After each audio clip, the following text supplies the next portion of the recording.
السلام علیکم ورحمۃ اللہ وبرکاتہ نحمدہ ونصلی علی رسولہ الکریم بسم اللہ الرحمن الرحیم هو الذی ارسل رسولہ بالہدی ودین الحق لیظہرہ علی الدین کلہ۔ میر جمع احباب حال دل کہہ لے، پھر التفات دل دوستاں رہے نہ رہے۔ حضرات دیوکار، بزرگوں، دوستوں، بھائیوں، قرآن و سنہ موومنٹ، اس کے شاہینوں، شہبازوں، قرآن و سنہ موومنٹ کے کارکنان، آپ کا یہ عظیم الشان اکٹھ اس خوبصورت اجتماع پر، اس اکٹھ کے اوپر ضلع چنیوٹ کی قیادت حضرت مولانا بدر نصیر سلفی حفظہ اللہ، چودھری حبیب الرحمن گجر حفظہ اللہ اور عبد الباسط جنجوعہ اور دیگر صاحبان، ان کی محنتوں کو خراج عقیدت پیش کرتا ہوں، اور آپ کو قرآن و سنہ موومنٹ کے کارکنان کو اس گرمی کی شدت کے باوجود ہم گناہگاروں کی گفتگو انتہائی صبر سے، تحمل سے سننے پر آپ کا تہہ دل سے مشکور ہوں۔ میں سچی بات یہ ہے، نظر دوڑا رہا تھا ایک لمبا عرصہ تنظیمی زندگی کا، اللہ کے فضل و احسان سے بہت سارے چہرے ایسے ہیں جن کو میں جانتا ہوں، اور بہت سے چہرے ایسے بھی ہیں جن سے آج پہلی ملاقات ہے۔ اللہ کے فضل و احسان سے اس اجتماع کے اندر میرے رفقا موجود ہیں۔ یہ یاسر عبید، یہ ابو بکر بٹ، یہاں پر مدثر رحمانی حفظہ اللہ، ملک افضل شرازی، نعیم صدیق بٹا، طاہر محمود، اور یہاں پر توبہ ٹیکسنگ سے قرآن و سنہ موومنٹ کے ذمہ دار افتخار احمد ظہیر حافظہ اللہ کی موجودگی کے اندر میں اللہ کے فضل و احسان سے یہ بات کا اظہار کرنے کے لیے آیا ہوں، اور آپ کارکنان نوجوانوں کو اس بات کی دعوت دینے کے لیے آیا ہوں۔ بلکہ سچی بات یہ ہے، دعوت کیا، ایک تجدید عزم کے لیے یہاں پر جمع ہیں کہ ہماری زندگی کا مقصد بڑا واضح ہے۔ ہم لِتَكُونَ کلمۃ اللہ ہی العلیٰ کے لیے اللہ کی زمین پہ اللہ کے نظام کی خیر و برکات کو نافذ ہوتے ہوئے اور آسمان سے اللہ کی خیر و برکات کو نازل ہوتے ہوئے دیکھنا چاہتے ہیں۔ ہماری زندگی کا مقصد وہ بڑا واضح ہے۔ لوگ سوال کرتے ہیں تمہارا عقیدہ کیا ہے، تمہارا منہج کیا ہے؟ ہمارا عقیدہ اللہ کے فضل و احسان سے صحابہ والا عقیدہ ہے۔ ہمارا عقیدہ اسلاف امت، ائمہ محدثین، سلف صالحین کی جماعت والا ہے، اور ہمارا منہج بھی اللہ کے فضل و احسان سے بڑا واضح روز روشن کی طرح آیا، ہمارا منہج بھی صحابہ والا منہج ہے۔ ہمارا منہج وہ منہج ہے جس کا پاسبان کبھی نبی مکرم کے دور میں ابو بکر و عمر تھا، جس کا پاسبان کبھی عثمان و حیدر تھے، جس کا پاسبان کبھی طلحہ و زبیر تھے، جس کے پاسبان کبھی معاویہ بن نبی سفیان تھے، جس منہج کے پاسبان کبھی کائنات کے امام کے جمی صحابہ تھے۔ اور ہمارا منہج کون سا منہج تھا؟ جس منہج کا رکھوالا کبھی امام مالک تھا، گدھے کی پشت پہ بٹھایا گیا، چہرے کو کالا کیا گیا، مدینہ کی گلیوں میں پھرایا گیا۔ مالک تیرا جرم کیا ہے؟ کہا جرم یہ ہے، حاکم وقت کہتا ہے، مالک فتویٰ دے کہ اسلام میں فقہ اسلامی میں طلاق مکرہ قائم ہو جاتی ہے، جبری طلاق واقع ہو جاتی ہے۔ مالک جانتا ہے حاکم وقت جبری طلاق کی آڑ میں جبری بیعت کا دروازہ کھولنا چاہتا ہے۔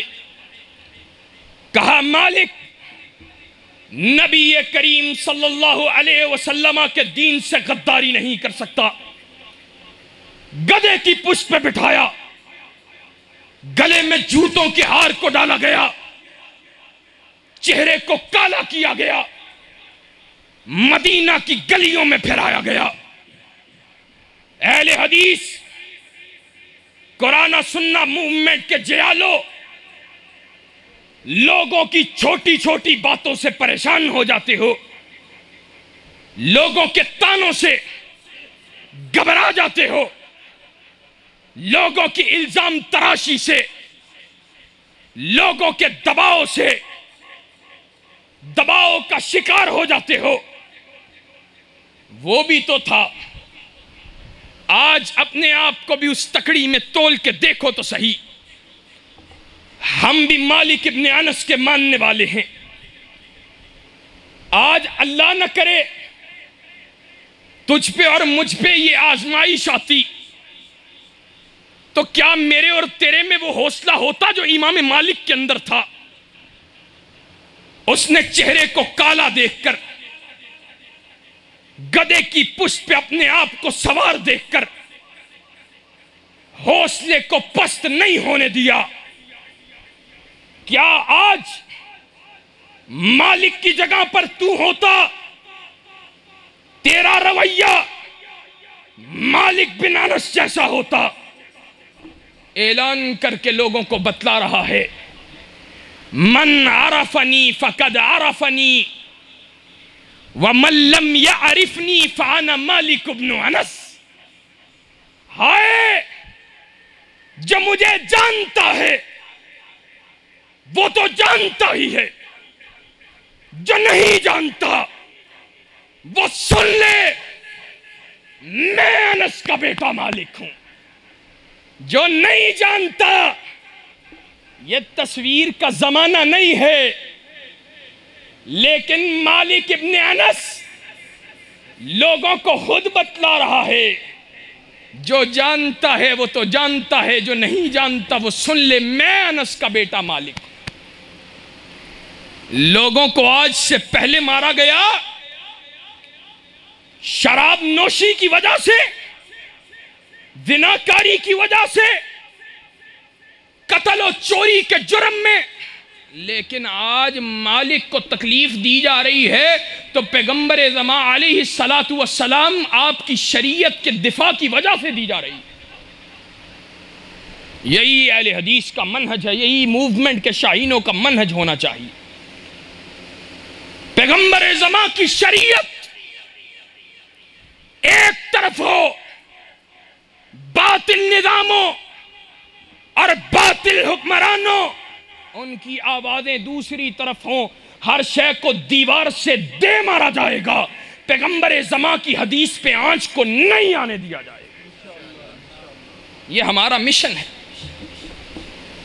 ہمارا منہج وہی منہج ہے جو احمد ابن حنبل کا منہج تھا۔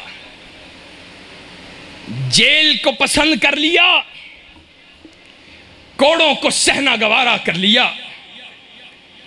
ہائے، مورخین نے لکھا ہے، کہا احمد بن حنبل کے وجود کے اوپر ایسے ایسے کوڑے برسے کہ اگر ان میں سے ایک کوڑا جو احمد بن حنبل کے وجود پہ برسایا گیا، اگر ہاتھی کے وجود پہ برسایا جاتا، ہاتھی بھی ڈھیر ہو جاتا۔ احمد بن حنبل، مورخین نے اس وجود کا جو نقشہ کھینچا، کہا احمد بن حنبل کوئی بھاری برکم وجود والا کوئی پہلوان نہیں تھا، احمد بن حنبل ایک کمزور سا آدمی، دبلا و پتلا۔ وہ کیا چیز تھی کہ مورخین لکھتے، امام بخاری کے اساتذہ جیسے بڑے بڑے اساتین علم، انہوں نے گھروں کا رخ کر لیا، دین کے بڑے بڑے علماء، اکابر اہل علم، کہا گھر سے کیوں نہیں نکلتے؟ کہا وجہ یہ ہے، حاکم وقت کہتا ہے عقیدے کے باب میں اس میرے انحراف کو، میری اس غلطی ٹھوکر کو قبول کرو، اپنا عقیدہ پیش کرو۔ کہا احمد ابن حنبل بہادر آدمی ہے، ہم اس جیسا حوصلہ نہیں رکھتے ہیں، ہم میدان میں نکل کر مسئلہ بیان اس لیے نہیں کرتے کہ اگر سچا بیان کیا تو احمد بن حنبل کی طرح قید خانوں کا رخ کرنا پڑے گا، اور اگر جھوٹا بیان کیا قیامت کے دن رب کے مجرم ٹھہر جائیں گے۔ پھر احمد بن حنبل ہائے کہتا کیا ہے، کہا کلام اللہ، القرآن کلام اللہ غیر مخلوق، یہ قرآن اللہ کا کلام ہے، اللہ کی مخلوق، یہ اللہ کی صفت ہے، اللہ کی مخلوق۔ احمد بن حنبل مارے کھاتا رہا، ایسی ایسی مار، اور پھر احمد بن حنبل کے پاس لوگ آئے، کہا بک جا، ہٹ جا، تیرا لوگ ساتھ چھوڑ گئے۔ تو احمد بن حنبل نے کہا تھا الفرق بیننا و بینہم یوم الجنائز، کہا ہم تو فرق کو تلاش کرنے والے، تمہارے اور ہمارے درمیان فرق جنازوں کے دن واضح ہو جائے گا۔ اور مورخین نے لکھا ہے احمد بن حنبل کے جنازے، اس کے اندر 12 لاکھ لوگوں نے شرکت کو ادا کیا، اور 10,000 عیسائیوں نے یا 20,000 عیسائیوں نے صرف احمد بن حنبل کے جنازے کو دیکھ کر اسلام کو قبول کر لیا تھا۔ اور ہمارا منہج احمد بن نصر والا ہے۔ ہائے احمد منبر پہ کھڑے ہو کے رب کی توحید کا ڈنکا بجایا ہے۔ حاکم وقت کہتا ہے جو شخص یہ بات کہے گا قیامت کے دن اللہ کے چہرے کا دیدار ہوگا، وہ میرے قہر سے نہیں بچ سکتا ہے۔ احمد بن نصر کہتا ہے وجوہ یومئذ ناظرہ، اللہ اس کے چہرے کا دیدار ہم ایسوں کو ضرور ہوگا، ہم اللہ کے دیدار کے پیاسے اور متوالے ہیں، ہمارا عقیدہ ہے ہم قیامت کے روز اللہ کے چہرے کا دیدار کریں گے۔ احمد بن نصر کے وجود سے اس کی گردن کو علیحدہ کر دیا گیا، اور بغداد کے صدر دروازے پہ احمد بن نصر کے وجود سے علیحدہ اس کے سر کو کئی دن تک لٹکایا گیا۔ اللہ اکبر۔ ان بادشاہوں کو لوگ بھول گئے جنہوں نے ائمہ کے ساتھ یہ ظلم کیا، ان بادشاہوں کے عقیدہ رکھنے والے، وہ مرجیہ، وہ جہمیہ، وہ معتزلہ، اللہ کی قسم آج زمین میں ان کے عقائد دفن ہو چکے ہیں، زمین پہ زندہ کوئی شخص بھی ان کے عقائد سے وابستگی کا اظہار کرنے کے لیے تیار ہے۔ اور آج بھی یہ ائمہ دین ان کے افکار زندہ ہیں۔ اور اپنی گفتگو کو تیزی کی طرف سمیٹتے ہوئے، ہمارا منہج شیخ الاسلام امام ابن تیمیہ کا منہج ہے۔ ہائے ابن تیمیہ کہا تم میرے سینے سے ایمان کو سلب کرنا چاہتے ہو، مجھے جھکانا چاہتے ہو، سن لو، ان جنتی و بستانی فی صدری لا یفارقنی حیثما کنت۔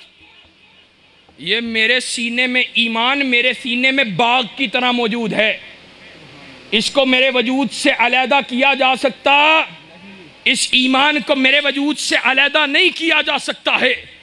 لا یفارقنی حیثما کنت، سجنی حلوہ، اخراجی سیاہ، قتلی شہادہ۔ اور میرے ایمان کے ڈاکوؤ، اگر مجھے قید خانے میں ڈالو گے، میں قرآن کی تلاوت حدیث رسول پہ محنت کے ساتھ اپنی جیل کی تاریکی کو روشن کر لوں گا۔ مجھے جلا وطن کرو گے، کل سیرو فی الارض، میں زمین پہ اللہ اس کی قدرت کے مناظر دیکھوں گا، اس کی حکمرانی اور بادشاہت کے نظائر دیکھوں گا۔ قتلی شہادہ، مجھے پھانسی کے پھندے پہ لٹکا دو، شہادت کی تمنا لیے پھانسی کے پھندے پہ جھوم جاؤں گا، لیکن اس دعوت سے دستبردار ہونے کے لیے تیار انشاءاللہ۔ یہی دعوت حبیب الرحمن اور علامہ احسان کی دعوت تھی۔ حبیب الرحمن نے اپنے بیٹے کو زہر کے ٹیکے میں تڑپوانے کے بعد کہا تھا، ایک بیٹا نہیں 100 بیٹے ہوں۔ حبیب الرحمن رب کی توحید پہ ان کو نشاور کرنے کے لیے تیار ہے، لیکن رب کی توحید سے غداری کرنے کے لیے تیار نہیں ہے۔ اور پھر وہ وعدے میں کتنا سچا تھا، دعوے میں کتنا سچا تھا، وہ شہید ہو گیا۔ احسان الہی ظہیر نے جیلیں کاٹی، ہاتھوں میں ہتھکڑیوں کو پہننا گوارا کر لیا، پیروں میں بیڑیوں کو پہننا گوارا کر لیا۔ جیل خانوں کو آباد کرنے والے، ہتھکڑیوں کو زلف یار سمجھنے والے، بیڑیوں کو اللہ کی عنایت سمجھنے والے، تنگ و تاریک کوٹھریوں کو رب کے قرآن کی تلاوت سے منور کرنے والے، اہل حدیث کے اکابر اللہ کے فضل سے میری جماعت کے اسلاف تھے، ہم بھی انہی کے ماننے والے ہیں۔ کٹنا گوارا کر دیں گے، رب کے توحید کے، رب کے دین کے پرچم کو زمین پہ گرنے نہیں دیں گے، اور رب کی توحید کے پرچم کو زمین پہ گرنے، رب کی توحید کے پرچم کو زمین پہ گرنے انشاءاللہ اس ملک میں اللہ کی توحید کے علم کو لہرایا جائے گا۔ اس زمین پہ نفاذ کتاب و سنت کی آئینی و دستوری جد و جہد کو کیا جائے گا۔ اس ملک میں ختم نبوت کے ڈنکوں کو بجایا جائے گا۔ اس ملک میں حرمت رسول کی صداؤں کو لگایا جائے گا۔ اس ملک میں جنگ والوں، صحابہ سے محبت کرنے والوں، صحابہ کے فدائیوں، انشاءاللہ جنگ والوں، صحابہ کی عظمت کا لوہا اس ملک سے منوایا جائے گا، اور گستاخان صحابہ کو اس ملک میں کھڈے لین اللہ کے فضل سے لگایا جائے گا۔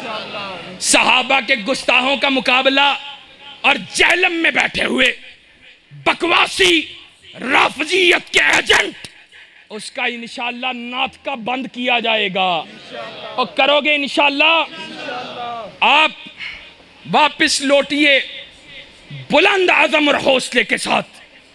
اللہ کی قسم، قیم کو تمہاری ضرورت اپنی ذات کے لیے نہیں ہے، یہ نعیم صدیق کو تمہاری ضرورت اپنی ذات کے لیے نہیں ہے، یہ بدر نصیر کو تمہاری ضرورت اپنی ذات کے لیے نہیں ہے، یہ میرے رفقا طاہر کو تمہاری ضرورت، ملک افضل شرازی کو تمہاری ضرورت، یہ مدثر رحمانی کو، یہ یاسر کو، یہ ابو بکر کو، یہ احسان الہی کو، یہ اللہ کے فضل و کرم سے افتخار احمد کو تمہاری ضرورت اپنی ذات کے لیے نہیں ہے، یہ حبیب الرحمن کو، یہ میرے رفقا کو، یہ عبد الباسط کو تمہاری ضرورت اپنی ذات کے لیے نہیں ہے۔ ہمارا گریبان اس دن تھام لینا جب اپنی ذات کے لیے تمہیں پکارے۔ ہمارا راستہ جنت کا راستہ ہے انشاءاللہ۔ ہم اللہ کے فضل و احسان سے اس راستے پہ اپنا تن من دھن نشاور کرنے کے لیے تیار ہیں، اور انشاءاللہ نشاور کرنے کے لیے تیار ہو، کتاب و سنت کی بالادستی کی جنگ لڑنے کے لیے تیار ہو۔ اور میں آخر کے اندر گفتگو ختم کرتے ہوئے اپنے برادر چودھری حبیب الرحمن گجر اور ان کے گاؤں علی پور سے آنے والوں کا خصوصیت سے شکریہ اس لیے بھی ادا کرنا چاہتا ہوں کہ بغیر کہے انہوں نے مرکز اہل حدیث حضرت علامہ شہید کی یادگار اس کے لیے اپنی محبت کا اظہار کرتے ہوئے اللہ کے فضل و کرم سے ایک خطیر رقم جمع کروائی ہے۔ میں ان کا شکریہ ادا کرتا ہوں اور اللہ کے فضل و احسان سے پھر یہ بات کہتا ہوں، ہمیں تمہاری ضرورت ذاتی مفادات کے لیے نہیں ہے، ہمیں تمہاری ضرورت کتاب و سنت کی بالادستی کے لیے ہے۔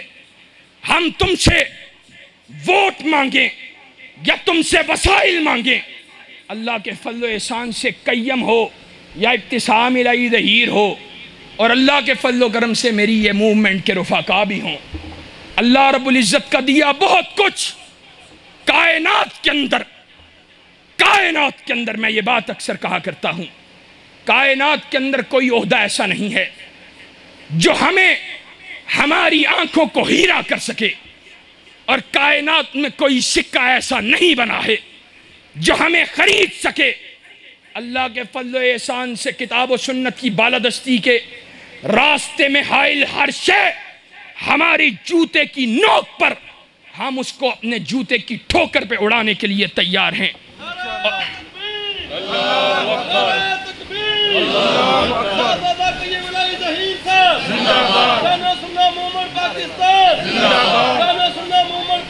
ایک بات آخری کرنا چاہتا ہوں، اور یہ عقیدہ کے باب سے ہے۔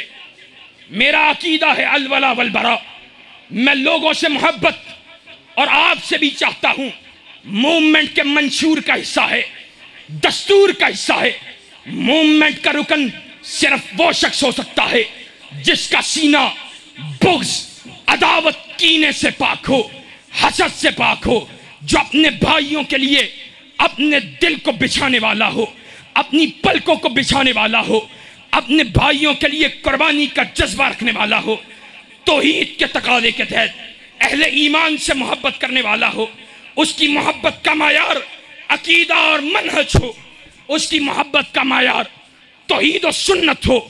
اللہ کی قسم کھا کے کہتا ہوں، ساری کائنات کا بادشاہ ہو، ساری کائنات کا بادشاہ دین کا غدار ہو ایک طرف، اور یہ ننھا عمیر بیٹھا ہے، اس نوجوان کو دیکھ لو، یہ لارنس روڈ صرف مجھے ملنے کے لیے آیا، ایک نوجوان کے ساتھ وہ اس کو گود میں اٹھائے داخل ہوا، میں لائبریری کے اندر پڑھ رہا تھا، میرے پاس آئے اور کہنے لگے یہ نوجوان ہمیں ہر مرتبہ یہ بات کہتا ہے، میں نے حضرت شہید کے بچوں سے ملنا ہے، حضرت شہید کے بچوں کے پاس کیا ہے، ہم نے اس کو کیا دینا ہے، یا ہم سے یہ کیا لے سکتا ہے، حضرت شہید کے بچوں کو ملنا ہے، میں نے قیم کو ملنا ہے، یا میں نے ابتسام الہی ظہیر کو ملنا ہے۔ کہا ضد کرتا، آج میں چھٹی پہ اپنے گھر تھا، میں نے اس کو اٹھایا اور آپ کی خدمت میں حاضر ہوئے ہیں، اللہ کی قسم میری آنکھوں میں آنسو آ گئے۔ میں آج یہ بات علی وجہ البصیرہ کہتا ہوں، اور اپنے نوجوانوں کو یہ بطور منشور مشن نظریہ و منہج کے دے کے جاتا ہوں. اور تمہارا طریق، تمہارا راستہ کیا ہونا چاہیے؟ ایک طرف پوری کائنات کا حکمران ہو، رب کے دین کا غدار ہو، اور ایک طرف یہ ننھا سا نوجوان اللہ کی قسم میں اس کائنات کے حکمران کو اس کی جوتی پہ وارنے کے لیے تیار ہوں. اور یہ نوجوان اللہ کے فضل سے ہمارے سر کے تاج کی حیثیت رکھتا ہے. اور وجہ وہی وجہ ہے جس وجہ سے صحابہ نے اپنے رشتوں کو چھوڑا تھا اور رشتوں کو چھوڑ کر جانی دشمنوں کو اپنے سینے سے لگایا تھا. ہم اللہ کے فضل و احسان سے اس مشن کو گلی گلی، کوچا کوچا، بستی بستی، نگر نگر لے کر نکلیں گے اور آپ دوستوں کے ساتھ کو طلب کریں گے. انشاءاللہ اللہ کے فضل سے اللہ کے دین کے غلبے کے لیے میدان عمل میں آنے کے لیے تیار ہو. شب گریزاں ہوگی آخر جلوہ خورشید سے، یہ چمن معمور ہوگا نغمہ توحید سے. وآخر دعوانا ان الحمدللہ رب العالمین.